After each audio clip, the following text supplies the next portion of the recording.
You know, as much as I like movies, and I do like movies, they're nothing, though, compared to live theater. I mean, movies are filmed with multiple takes, right? They're edited and re-edited until they're perfect. They're computer enhanced, and they come to us in their perfection. But live theater is just the opposite. You go to live theater, and it's just real, right? There's mistakes, there's miscues, flubbed lines and fumbled exchanges, set pieces that don't end up where they're supposed to.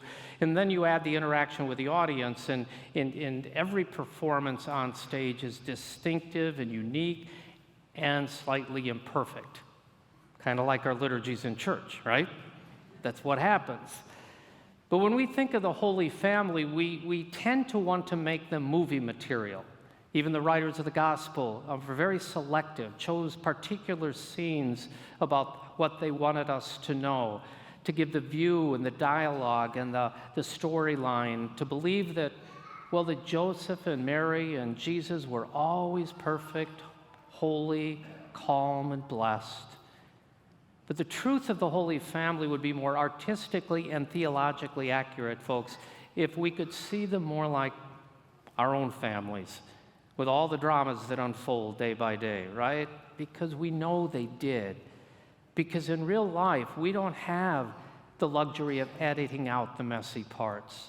We live with the mistakes and the misspoken words, and we deal with the variables of the human heart and the limitations of our mind and the unpredictability of emotions and the blessings of love and the passion of anger, the growing pains of the terrible twos and those wonderful teenage years and the vulnerabilities and the dysfunctions. And it's in real life, you can't hide that stuff. And it's all set on the stage for the world to see. We don't get to edit. We don't get another take. This is it. And because our families are, in fact, imperfect, it's all the more that when we celebrate this feast, it reminds us that our holiness and the holiness of the Holy Family was not dependent upon perfection, but rather on welcoming Christ into the midst. It's not the product of perfect editing and cutting out the rough parts. Our holiness, like that of the Holy Family, depends upon one thing: welcoming Christ onto stage that we call life, right in the middle of it all.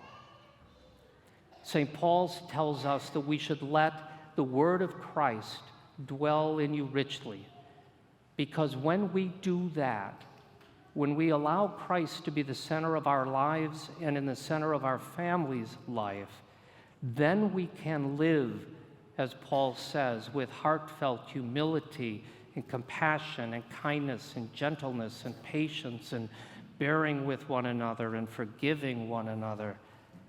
Our holiness is completely dependent upon recognizing and honoring how Christ continues to shape our lives and heal our wounds and lead us along our stumbling way.